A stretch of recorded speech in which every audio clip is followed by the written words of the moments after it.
welcome, welcome. And I'm just going to go over some very basic Zoom logistics that I do for all of these meetings. So here you are. You can either leave your video on or off and stay muted. You can choose to check out gallery view for a few moments and say, oh, who's here? Who's here at this educational experience with me? Or you can put it on speaker view. And during the presentation, as Humberto is speaking, I will spotlight his video, so he will be the only one on the screen with his slides when he's doing his slides. This video is being recorded. You probably see in the upper left corner that it says recording, but don't worry, none of your faces or names will be part of the recording. And then we send it to somebody in media affairs and they edit it. Then we send it to someone else and they host it on our website. So in 7 to 10 business days, this video will be posted on MGH's Geriatric Medicine website. And there's a whole video archive since March of all of the programs done by the Dementia Care Collaborative, which of course we are a part of, and the senior health practice in their town halls, which is I know how some of the folks here got here today. So we're gonna, I think Judy already put in the chat box, we will use the chat box for any questions for Humberto. And if something pops into your head as he's speaking and you're like, oh, I want to know more about that, feel free to put it in the chat, or you can put it at the end, whichever works best for you, and we will review the questions and Humberto will answer them at the end. But don't put anything in the chat box like your social security number or any health stuff, because that's private and that's just for you. Because even the chat we found out gets recorded, so only things you want the public to know.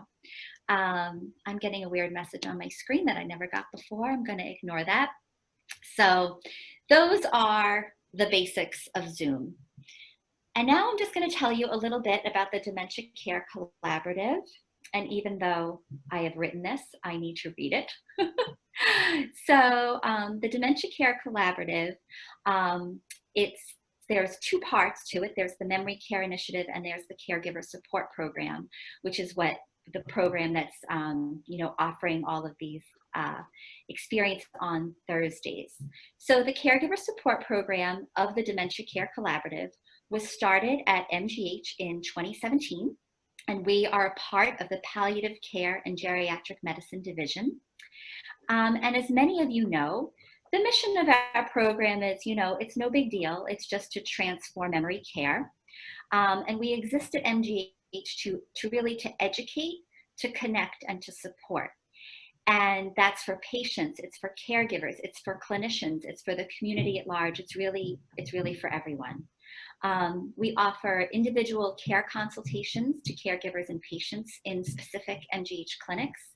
We offer skills classes for caregivers. I think even some of you here might have taken them. It's called Fundamental Skills for Dementia. We offer support groups, and then Health and Resiliency Program, which is this afternoon's program, and it's the Ageless Grace classes that I offer. And it's exciting things that we haven't even invented yet, so things to come. So the other part about the Dementia Care Collaborative, it is 100% philanthropically supported. So this program exists just from donations from really amazing people who want to continue to see us happen. So if any of you are interested in learning about how to support us, you can contact me or Judy or Chris or anybody on our team. So that's who we are. And now to get specific about who's Humberto, who's the person who's giving today's presentation.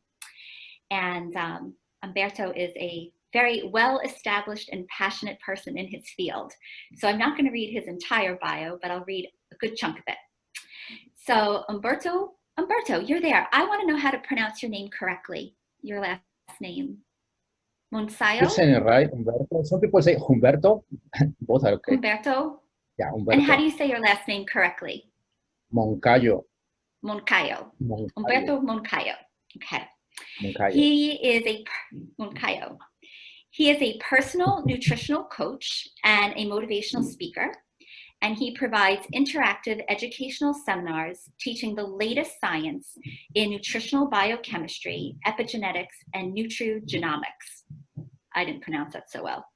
His lectures really provide a blueprint on how to achieve optimal health by applying nutrition and lifestyle as medicine.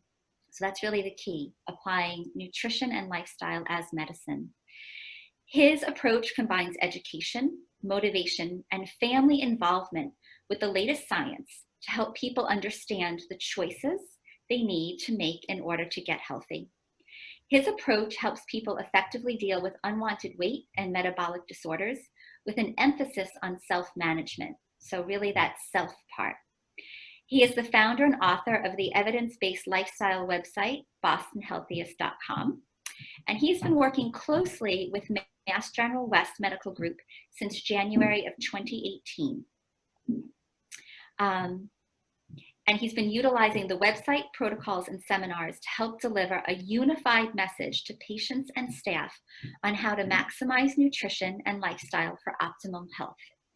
Humberto is an integral member of the MGH Healthy Lifestyle Program, which is really bringing lifestyle medicine to the forefront at MGH. And that is something that I find personally really exciting. MGH is an extraordinary institution, and the fact that we are having an emphasis on how we can help ourselves be well.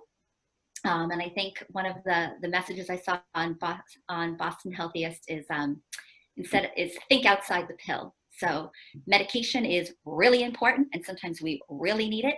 And there are other ways that we can also empower ourselves to take good care of ourselves. So with that, I will turn it over to Humberto, and he will take it away. Thank you. Thank you, Nori. Thank you. Appreciate that introduction. Thank you, everybody, for being here today. I really appreciate your time. And it's very nice to see so many people interested in learning about how to keep good health, good nutrition.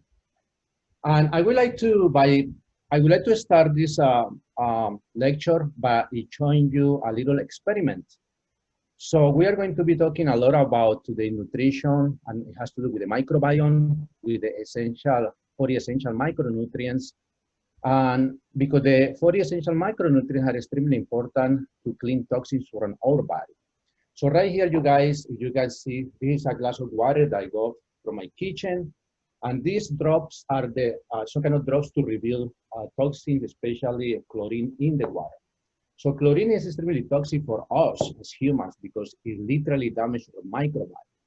So I'm going to place a little bit of these drops in here. They are going to reveal the amount of chlorine in the water.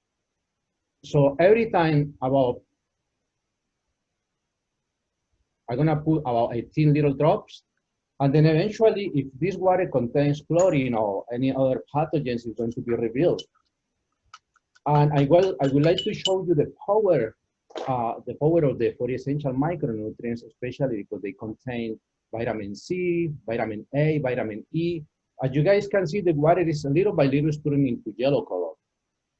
Okay, it's gonna keep turning into yellow. Guys, this damage our whole biochemistry, that chlorine in the water and those toxic compounds. Okay, it also has a lot of glyphosate. That glyphosate is a pesticide that they use to grow fruits and vegetables. But that glyphosate also goes inside our whole metabolism, and it really damages our microbiome. So I'm gonna hold on a couple of minutes until this keeps turning yellow, and then we are going to put some vegetables to show you how powerful fruits and vegetables are to clean toxins from our body. Okay, I'm gonna place it here. We're gonna go back in a minute. So I'm going to pull the,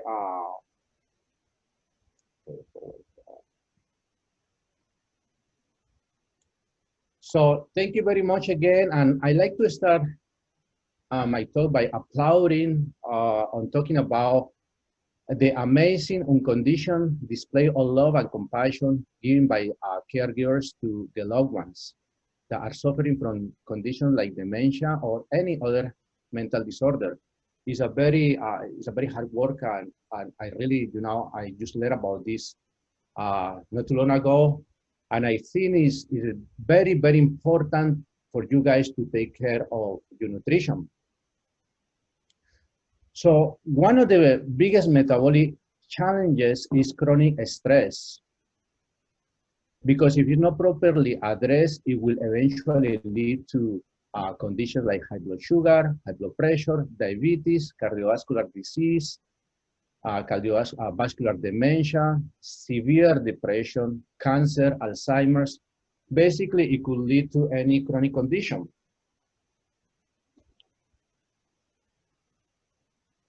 And as you guys can see, the two pictures in the slide, these are two groups of doctors. Actually, I'm the only one who's not a doctor in this group, but these are doctors that are in the, trying to get to use food as medicine.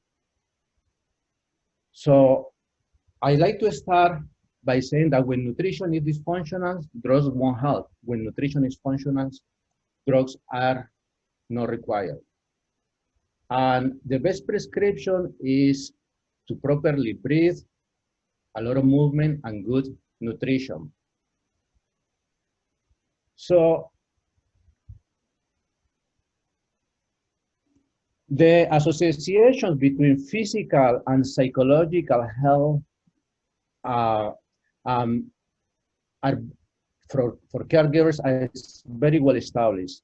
Clinical observations and early empirical research shows that assuming the caregiving role can be stressful, so caregiving has all the features of a chronic stress experience. It creates physical and physiological damage, and this happens over extended periods of time. It has high levels of unpredictability and uncontrollability, which has the capacity to create secondary stress in multiple life domains, such as at work, damage family relationships, and frequently requires high levels of vigilance. So basically, caregiving fits the perfect formula for chronic stress so well that it is used as a model for studying the health effects of chronic stress.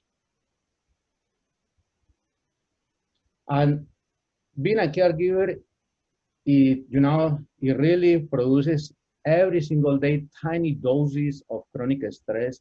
And this chronic stress is like a fertilizer for every single disease.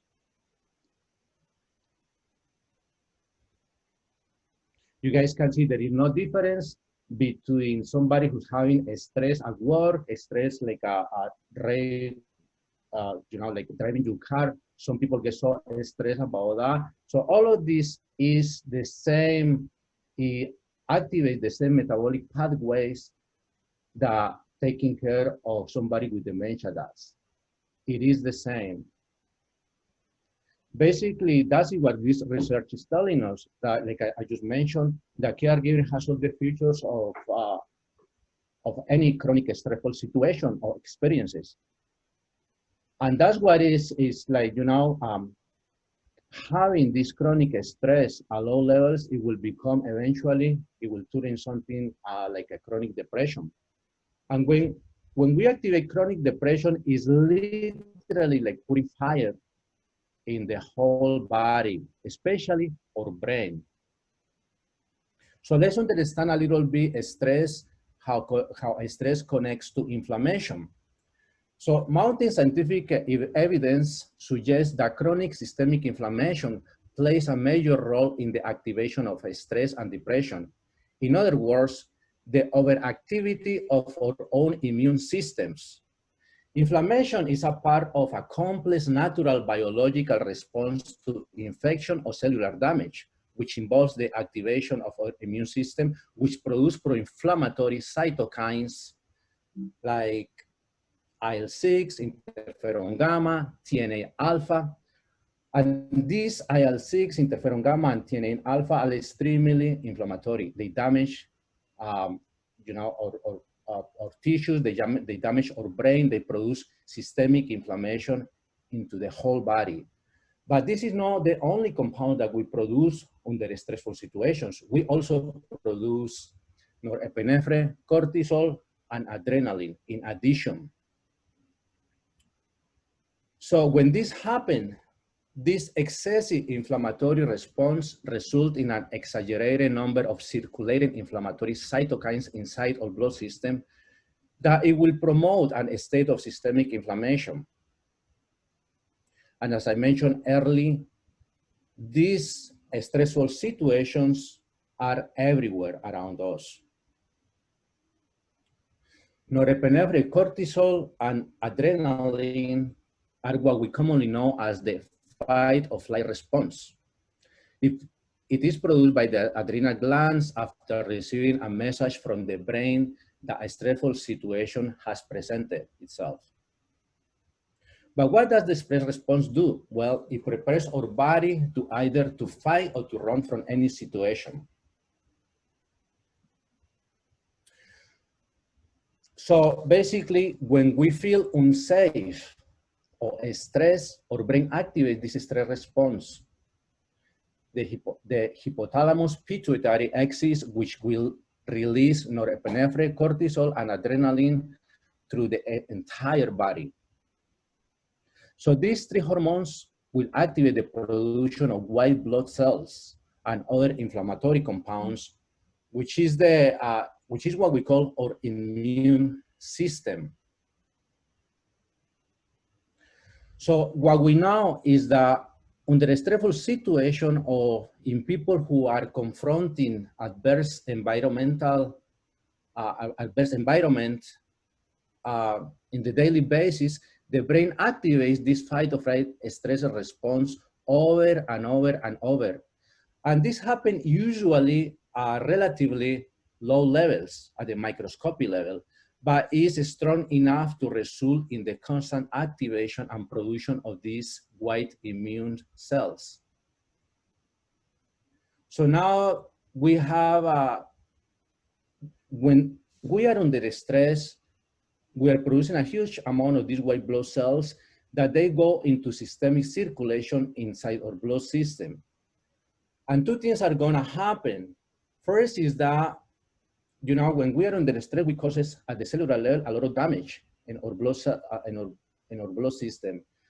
So in an attempt to fix this cellular damage, our immune system will use compounds like cholesterol, calcium, and phosphate to build layers of tiny plaques to protect the injured tissue. So this is a big problem because all of this production of these white blood cells by our immune system is going to produce a state of systemic inflammation. And eventually, after so much damage and repair, then we start a formation of blood clots. But everything becomes from a stressful situation. It doesn't matter if you have a good diet, it doesn't matter if you do a lot of exercise. If you have mental stress, like a caregiving person will have, you're producing at the molecular level this damage. So that damage needs to be repaired. And in order to repair that molecular damage, our immune system is going to produce you know, all of these compounds that are made out of cholesterol, calcium, and phosphate, which is the plaque. And eventually, after long time of this chronic stress producing cellular damage, these little plaques start building and building and building. And that's what we eventually we call, you know, a blood clot or atherosclerosis, calcification of the arterial soft tissue. So this is one thing that happens under stress, that we produce these nasty compounds. Now, that's not the only thing. Also, there is a bigger problem. Not only we're prone to get atherosclerosis or stroke from chronic stress, we are also prone to, you know, to activate the growth of any cancer tumor that we may have. So basically, if somebody has a tumor cancer, being under stress is going to produce damage at the microscopic level, just like I just told you guys. And then when the body is trying to fix this stress, it's going to produce a lot of growth hormones. Because to fix this cellular damage, our immune system is going to produce different compounds like growth factors. We are also going to use a lot of the for the essential micronutrients, which are the vitamins and the minerals, to fix this damage. we're going to use oxygen, we're going to use essential compounds, the vitamins B's, vitamin D's, calcium, magnesium, zinc, to fix this damage. So basically, every time that we are getting any of this cellular damage, if you happen to have a cancer growing, this cancer is going to also utilize these growth compounds, the new blood vessels, to feed itself, to grow. So basically, this is how all of these diseases that eventually, hold on, something happened here. Can you guys hear me? I can hear you, but I can't see you. Okay, yeah, something just disconnected. We're all used to technical glitches. It's okay. We've all been here. Okay, yeah, now it's back, right? We can hear you. We can see your slides. We can see you. Okay, Great. now, thank you. Just give me a second, guys. Okay. So because in order to fix cellular damage, we are producing this plaque, and our immune system produces different compounds like growth factors and also grow new blood vessels to deliver the goodies to fix this cellular damage, like vitamins and minerals. And all of these compounds are sent to our blood system, again, to fix that cellular damage. Now, the problem is, just 1 second here, I'm gonna change the lights. The problem is, like, the cancer also uses these growth factors to grow. So in an attempt to fix cellular damage caused by stress, we are helping the cancer grow. You guys see a connection? So basically,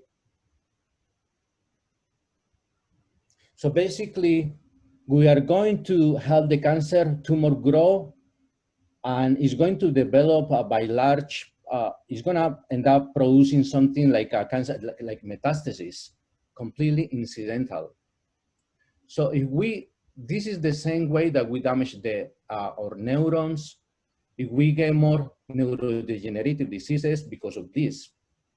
So it turns out to be accidentally, the growth cancer is going to grow just because of the stress that we're producing, just because the cellular damage that we are causing.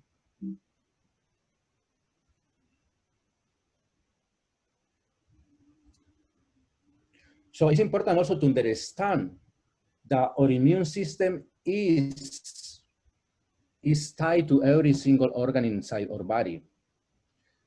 You see, our brain and our immune system has a direct connection with every single organ in our body.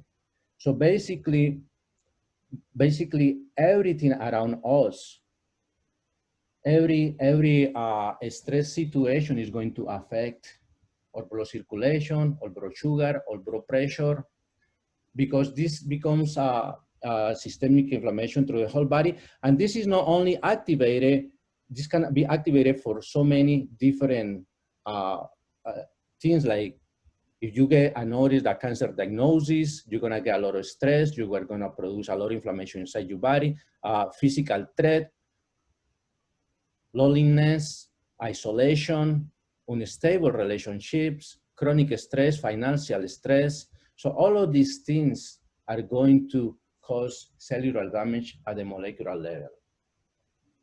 So this is how we produce metabolic diseases in our body just through stress. So systemic inflammation is a major cause of stress. And stress is also is a major cause of inflammation. And right now, let me go back to this little experiment that I was doing, because I think it's time. Let me just, I'm gonna stop you guys can see the glass right now? Yeah. Hold on. Let me just stop this guy. I can see it. Okay, so you guys can see how yellow it is, right? That's all the chlorine in the water, in the drinking water. So now I'm going to put a little bit of this vegetable, And you guys are going to see how the vegetable is going to like literally clean that with a like couple of seconds. You guys see it clear again, right? So that's the power of the micronutrients, of the 40 essential micronutrients. And let me explain to you a little bit about the 40 essential micronutrients. I'm gonna take off the. So the 40 essential micronutrients are comprised of a group of about 13 vitamins, 13 minerals, a group of amino acids, and a group of fatty acids. That together they comprise what we call the 40 essential micronutrients. And they are necessary to achieve good health. And I'm trying to stop the.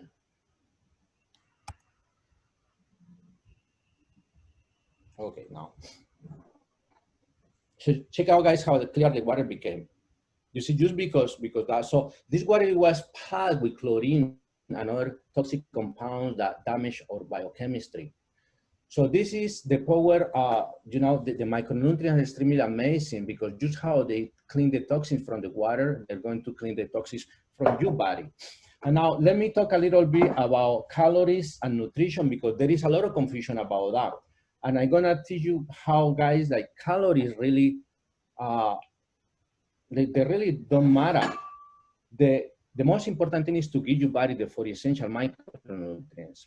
And as I mentioned, they are comprised of about 13 vitamins, 13 minerals, a group of amino acids, and a group of fatty acids, which are the omega-6 and omega-3s. So this piece of bread hardly has any of the 40 essential micronutrients. Okay, it only has a little bit of fat and it has a ton of sugar. So what happened? Let's say that this has 100 calories, and let's say that like this guy has 100 calories, okay? Check out those beautiful colors. So 100 calories in each one of them. Now, let's start talking about this guy first. Now, this guy has a lot of micronutrients. It has zinc, magnesium, potassium, vitamin C. It has so many micronutrients. So basically, when I eat these 100 calories from these vegetables, my body, in order to absorb the sugar from these 100 calories, is gonna have to break down the molecules or the bonds from those essential micronutrients. It's gonna have to separate it in order to extract the sugar.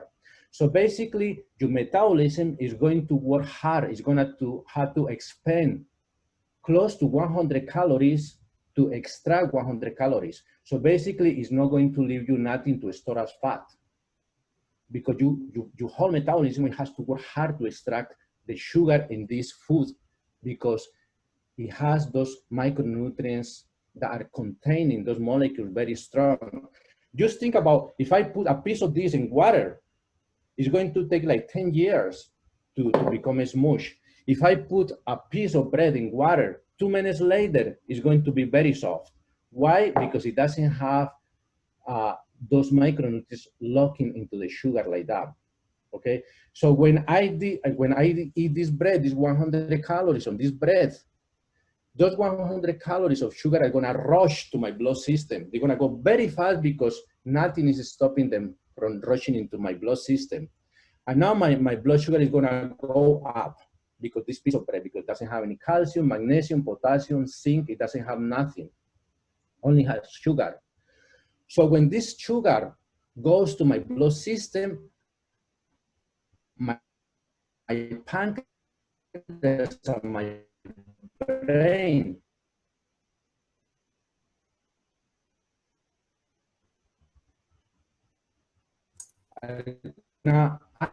system from the blood and it's gonna pass to this in the fat cells in the adipose tissue. So basically, insulin doesn't get rid of the sugar from your body. Insulin will take the problem from your blood system and put the problem inside your blood cells, your fat cells, and your adipose tissue. So basically, it's transforming one problem from one part to another one. So that's why drugs, you know, insulin is used as a drug, but it doesn't really do a good job. So now, the 100 calories on this guy, by the time I finish this, eating this, the calories are gonna go very slow, gradually slow, the sugar into my blood system. because it's taking a lot of work to extract the 100 calories. So this is why calories don't matter, guys. You guys can eat 5,000 calories on this and you guys will not gain 1 pound because your body will spend as much just to metabolize it. You guys eat 500 calories of this a day in a week, your blood sugar is gonna go up, your blood pressure is gonna go up. So you guys can see what is the difference about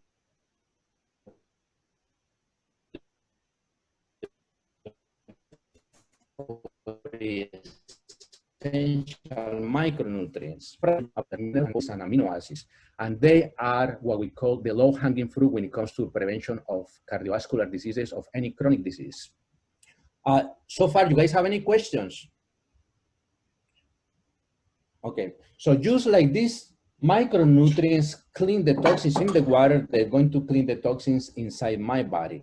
For instance, parsley has a huge amount of vitamin K. You see, every time that you eat parsley, all the vitamin K is gonna go to your whole body. And I don't know if you guys are too familiar with vitamin K, but a lot of people who has osteoporosis or bone fracture, it is because they are not absorbing very well the calcium. And what happened with the calcium is the calcium gets absorbed into your blood system with the help of the vitamin D. But this calcium is going to stay circulating in your blood system because it requires the vitamin K. The party has a lot of it. It requires the vitamin K to get the calcium from your blood system and bring it to where it's needed, like to your bones, to your nails, to your eyes, to your hair. Without vitamin K, we're gonna cause two problems. The number one problem is that calcium circulating in your blood system is going to cause calcification of the arteries and the soft tissue, like I just explained earlier. And the second problem is gonna cause osteoporosis and low bone density because the calcium is circulating in the blood system is not being delivered to the places that is needed. So one of the biggest problems of our metabolism is something that we call the public enemies. And let me just put again my PowerPoint right here because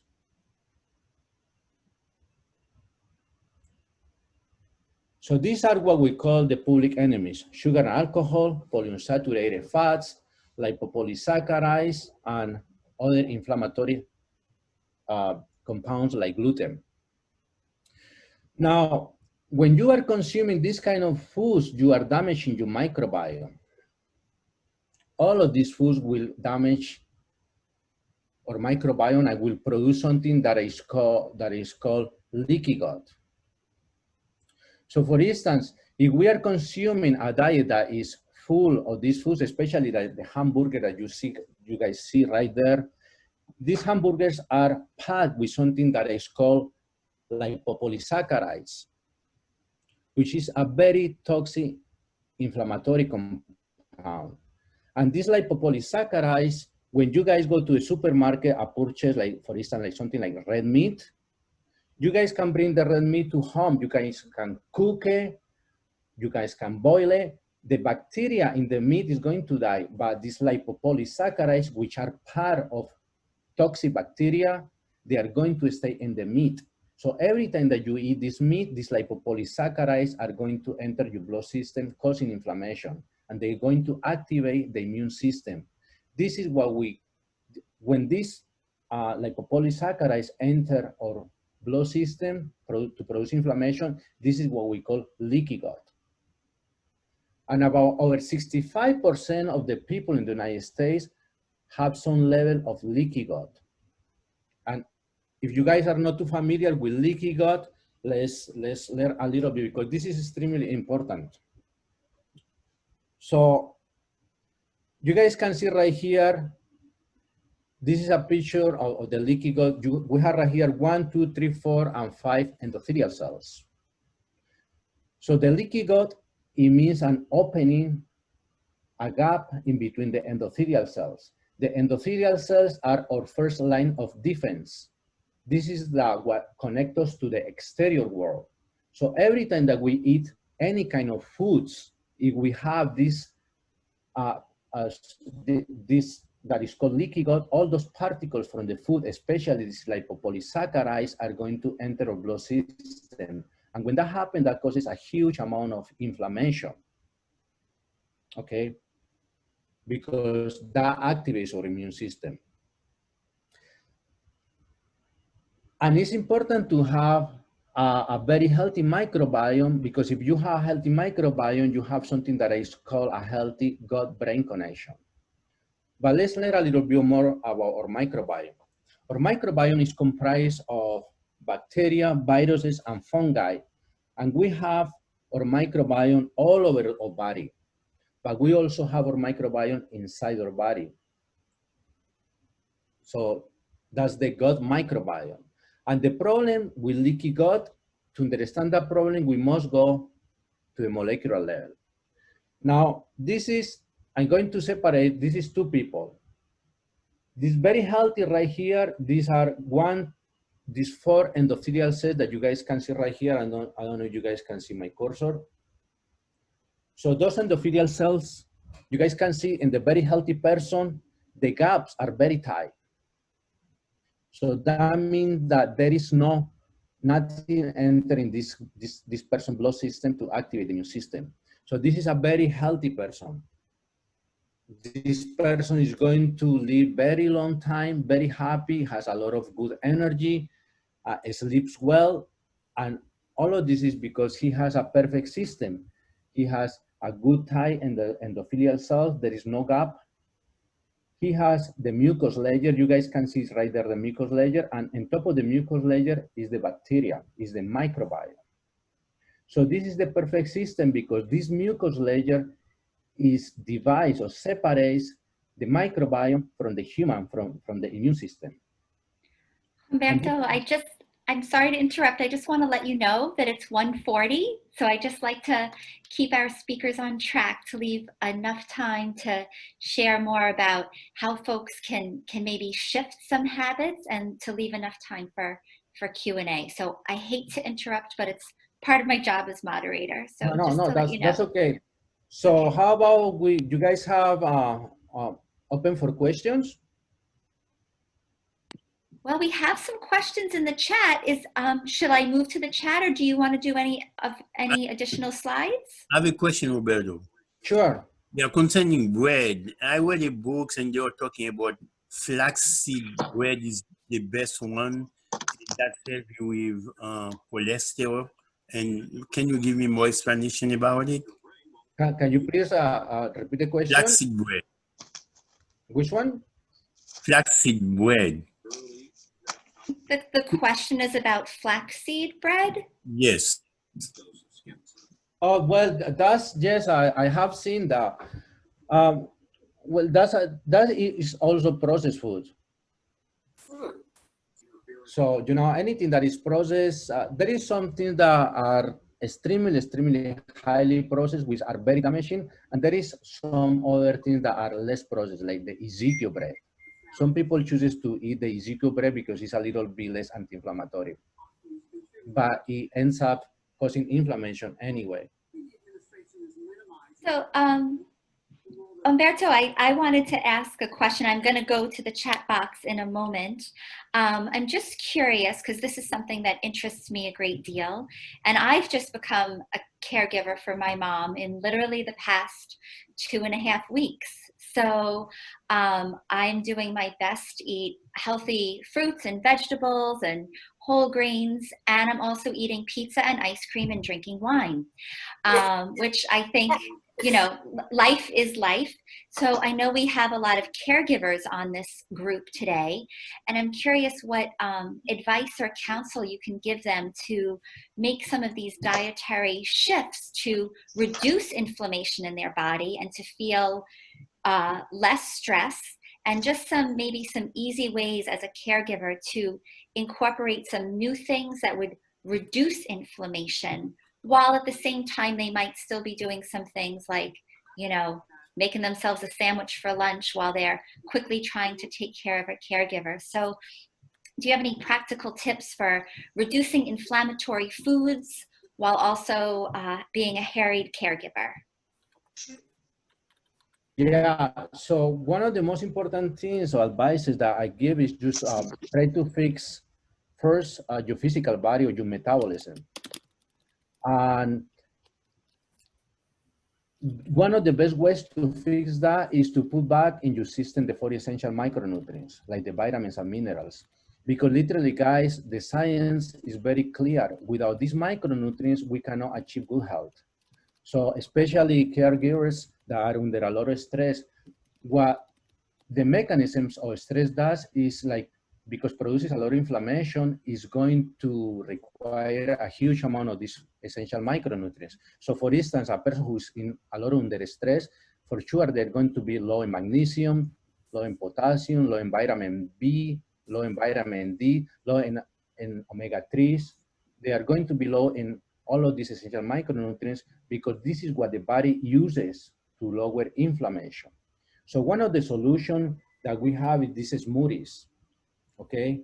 That's why we say one smoothie a day will keep the doctor and the flu away, okay? Because these smoothies are comprised from different fruits and vegetables that together, they carry a good amount of these 4 essential micronutrients. So if you guys can include in your daily diet one of these smoothies a day, I guarantee you, you are going to feel much, much better within a week. Because your body is, you see, when we gain extra weight, our body is not hungry for the calories. Our body not missing the calories. Our body is hungry because of the micronutrients. That's why a person who's 20, 25 pounds overweight, they feel hungry. Why? But they have a lot of, there is a lot of food stored in that fat, but your body cannot get to it. So if you guys include every single day one of these smoothies daily, every single day, is going to replenish your body of those essential micronutrients, and you are going to start feeling better. You're going to start having more energy. You're going to start sleeping better, have better mood, because this is most of the diseases are caused because the lack of these 4 essential micronutrients. Great, thank you. Will you forward me your slides and I can send, or if not all the slides, maybe just the smoothie recipes, and I will send them to everybody who RSVP'd for the event. Sure, yeah. Do you guys have any other questions? Well, let's see, we've got a couple questions in the chat. Let me go back up to the top. Somebody wrote, if I'm hungry, I need to restore my energy fast. In this case, is it better to use a product which gives energy fast, such as bread? What can I use to get energy fast? So what are some good ways to get energy quickly into the body that are healthy and not inflammatory? No, there is no easy ways. You see, like there is a huge confusion about that, because your body, just like I was explaining before, your body has to work to get the calories and the micronutrients from the natural foods, from the real foods. So there is no, we live in a modern life too busy. So there is no a quick release of energy without causing any cellular damage. Those energy drinks, if you take one of those, it's going to give you a little bit of energy, but it's going to cause a huge amount of damage, especially in your brain. So there is no a quick solution for that. The best solution is to try to get a healthy lifestyle, to don't live a sedentary lifestyle, try to move more, try to breathe more, try to get all of these micronutrients in your system, that eventually after a couple of weeks, you are going to start feeling more energy and better. So there is no a quick solution to feel energy rush without damaging your metabolism. All right, thank you. So we've got another question here, and somebody says, is the suggestion to drink the smoothies as outlined, or to include some of those ingredients in your diet in maybe some other forms? They both are good. As long as you consume all those micronutrients, you can do them in smoothies, or you can do salads. One thing that I suggest is not making juices, especially fruit juices, because that's mostly the sugar, and you are throwing away the good stuff, which is the fiber on the fruits and vegetables. All right. So yeah, so you can eat in a different way. You can make salads, soups, or smoothies. But by far the best way to feed your microbiome, and even if you have a dysbiosis or high levels of leaky gut, you can fix that within 3 weeks. You just change your diet. You start introducing to your diet more of these vegetables. And by far the best way to fix your microbiome is to eat raw vegetables. And this smoothie is everything is raw, guys. Check it out. This smoothie has parsley, has cilantro, has cinnamon, has turmeric. All of these are anti-inflammatories. All of them. You drink one of these smoothies, you are going to feel so good within a couple of days. Has turmeric, beets. It has beets. Beets, they lower your blood pressure. Ginger, lower your blood pressure. Honey is a very potent anti-inflammatory. Yogurt has good bacteria for you. Kiwi has a lot of vitamin C. Pepper, vitamin C, limes. So you take one of these a day, guys, and guarantee you are going to replenish your brain and your body from all of these essential nutrients. All right. Well, we've had quite a few There is people. no substitute for this. There is no. We've had quite a few people ask for the recipes, so I will get those out to you. I'm just going back into the chat box to see. There was one other question. Somebody writes, is it okay to have ice cream once in a while? Once a week? So yes, it is. Well, ice cream is always damaging. It doesn't matter what you are always going to damage your body from eating ice cream. But this is what we developed, something that is called one day at a time method. So basically, this method, it will allow you to every now and then eat those foods that you like ice cream, because trying to change your diet is almost because we are too addicted to sugar. It's an addiction. So that's why long-term diets usually don't work. That's why we developed this one day at a time method, because allow you to eat the nutritious foods for your body and for your brain, and allow you sometimes to get your ice cream. So, but you must, please, if you guys want to do this one day at a time, you must read everything, because it literally explains to you, when you guys decide to do this day, you cannot eat anything else beside the foods for this day. But every day you choose what to do, right? So this one day at a time method is extremely good for if you want to every now and then have your ice cream or have something else. Okay. But by far, every time that we consume those foods, it's gonna produce inflammation in us. Actually, ice cream, because it's cold, like our brain doesn't have the receptors to taste the sugar in cold foods. Do this, okay? Get the ice cream and let it on the side, let it warm up a little bit and try to eat it. You will not be able to eat half of it because you will taste the sugar. It has a huge amount of sugar, but just because it's cold, our brain don't have the receptor to feel the sugar in the cold. That's why we can eat a lot of ice cream when it's cold, but if you put it to warm up a little bit, you will not be able to eat not even half of the ice cream because it contains too much sugar. Okay. Here's another question regarding the use of honey in the smoothie. What if you are diabetic? Should you have the honey in your smoothie if you're diabetic? So you are diabetic, you can take it out. You can take out the smoothie, but it is important to see which other foods are you eating. Because honey is a natural product. So, if you are trying to get into a healthier diet, even if you are diabetic and you start eating these foods, these natural foods, then you can still eat the honey in your smoothies, because the problem is the other foods that are causing the trouble, the foods that are not natural, like bread, and also the problem is that sedentary lifestyle, right? So yeah, that's just what it is.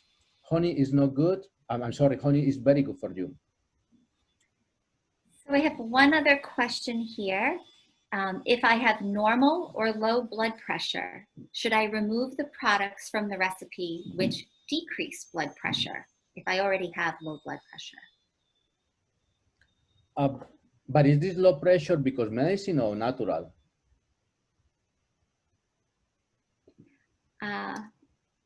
I don't know. So the person who wrote this, is your blood pressure naturally low, or is it maybe a medication that you're on?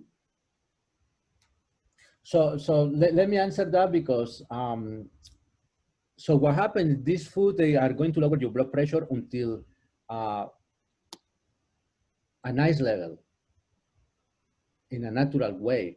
So not just because you are gonna consume these smoothies, they're gonna lower your blood pressure in an unsafe, to an unsafe place. So the answer is no, you can still eat these smoothies even if your blood pressure is low. But the problem is if you are taking blood pressure medicines, then you must talk to your doctor. Because if you are lowering your blood pressure with medicines and then you are going to take these smoothies that they are naturally going to lower your blood pressure, then your blood pressure may be too low. So that's why it's important you talk to your doctor, because those blood pressure medicines, they need to be adjusted. Like I have people who has been having high blood pressure for 5-10 years. And they start in this protocol. By 4 or 5 days after the protocol, they are not taking no more blood pressure medicines. It's amazing. I mean, these foods, the natural foods are amazing to control your metabolism, to make it better. Okay, I think I think I covered all of the questions in the chat. We have another 5 minutes. So if anybody has another question, please put it in the chat. Or if Humberto, we'll see if anybody types anything. But if you have any last words of wisdom for caregivers who, you know, what is one main takeaway that they can do if they were, you know, what they might be preparing for lunch or dinner. Well, maybe not today because they might need to go to the market. But if they're going to go to the market in the next few days, what are a couple of things they could put in their cart that will be really great anti-inflammatory foods to add to their diet? Yes, thank you for that question. You know, guys, something extremely anti-inflammatory is something that is called broccoli sprouts. Broccoli sprouts are extremely powerful to lower inflammation in your whole body, especially in your brain. And one thing that I like to say about the caregiver's job is, just because it's very stressful, like I say in the beginning, you guys must be very low in these essential micronutrients, because stress, your body uses these micronutrients to clear cellular damage, and stress causes cellular damage. So by far, one of the things that will help you a lot is to try to consume a lot of fermented foods like sauerkraut, kimchi, because those have a good amount of bacteria. They're going to repair your microbiome. So basically, if you have good microbiome, you will lower systemic inflammation. Okay, so try to eat as many fermented foods as you can. Try to get broccoli sprouts from the supermarket. Stop eating red meats. Stop eating chicken, at least for a couple of weeks. Let your body detox. Try to get one of those smoothie, micronutrient smoothie a day. They are very powerful, guys. Okay. What And about not yogurt? just more. I'm sorry, go ahead. Oh, somebody asked, what about yogurt? Is that a good addition to your diet for, you mentioned Yes, fermented you have yogurt in the foods? smoothie, but it must be plain yogurt, no added sugar, just plain yogurt. Plain yogurt is good because it has good bacteria, but it's even better if you guys make it yourself at home. And it's very easy to make. You just purchase one plain yogurt, the kind that you like. Greek yogurts are excellent. And you just put 1 spoon in milk, and you put it in a little warm place, and the next day you have brand new yogurt. It's very easy to make. And it has excellent bacteria, amazing bacteria, especially for your brain. All right, so plain yogurt without any added sugars, or yogurt that you make yourself. I know that the Instapot is really popular. And I know a lot of people make yogurt in the Instapot. It takes like, well, it's an instant. I don't know. I haven't done it myself, but as many No, it's very easy natural and it's very whole good. foods. All right, we've Yeah.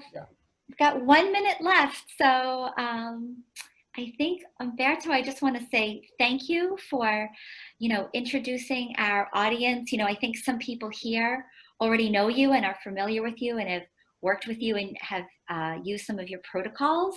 And some of the folks here are from the Dementia Care Collaborative. So Humberto's, the website is bostonhealthiest.com, right? Yes, bostonhealthy.com. I put it in the chat. So Here here we go. Think outside the pill. Boston Healthy, and then you go to the nutrition protocol right here, and that's where you're gonna have this with the 1 day at a time method, and then we have the 21-day protocols right here. If you want somebody wants to go deeper into cleaning your whole system, you guys can do this 21-day protocol. If you guys want to go day by day, you guys can try to do the 1 day at a time method. 1 day at a time, guys, is all it takes. One day at a time. 1 day at a time. And I really want to encourage you to try to, to eat more your vegetables, eat more your whole fruits, stop eating too much processed foods. They are only causing inflammation and damage. And move more, try to go for a long walk every day. You don't really have to do hard exercise. Just like walking 45 minutes a day, it will do nice things in you. Yes. So eat your vegetables, guys. Eat your vegetables. Eat your vegetables and go for a walk and get in the sunshine as best you can. So if anybody wants to learn more, Boston Healthiest is the place to go. And I know I jotted down, some people gave me their emails to ask for these recipes. And I think, are your smoothie recipes on this website, Humberto? Yes, they are here. If you go right here in the ingredients. Oh, right there. We have smoothie number 1, number 2, and there is this other smoothie, and there is a soup. There is different soup. This soup right here is amazing, guys. We have plenty of recipes for your whole metabolism. And like I mentioned earlier, you guys can, keep consuming if you like. For instance, we go to have Five Guys once in a while, maybe once a month, but that's okay because most of the time we take care of ourselves. Sometimes I drink tequila on the weekends, but that's okay because most of the time I replenish my whole body from these essential micronutrients, so they protect me. I'm protected. It's most if you of the guys time. also include in your diet all of this food, you are guys going to be protected against stress. Stress that may come from many places: environmental, mental stress, any kind of stress. I have not been cooking a lot, so I am inspired, Humberto, to make some soups and some smoothies. Thank you so much from me.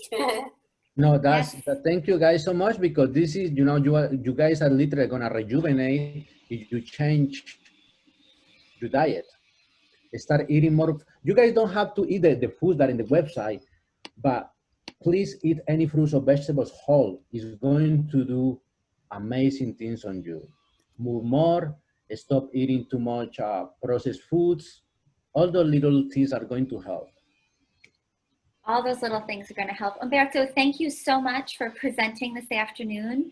Thank you to all of our participants. I hope that you took away a couple of nuggets that will make you feel less stressed and more healthy and healthful, and less inflammation, and just, I think what Humberto said is, every day you can make a choice of, am I going to eat this or am I going to eat that? And to be kind to yourself with your choices. So we don't have our Thursday program yet set for November, but we will shortly. And as soon as we have that set, we will send out the invitation. So thank you again, everyone. Have a good rest of your Thursday, and one moment at a time. Thank you, Humberto. Thank you guys for everything. I appreciate this time. If you guys have any other question, you guys can please send it to bostonhealthiest@gmail.com. We'll be happy to answer. Excellent. All right. Goodbye, everyone. Thank you. Thank you, Nori. Appreciate it. Bye.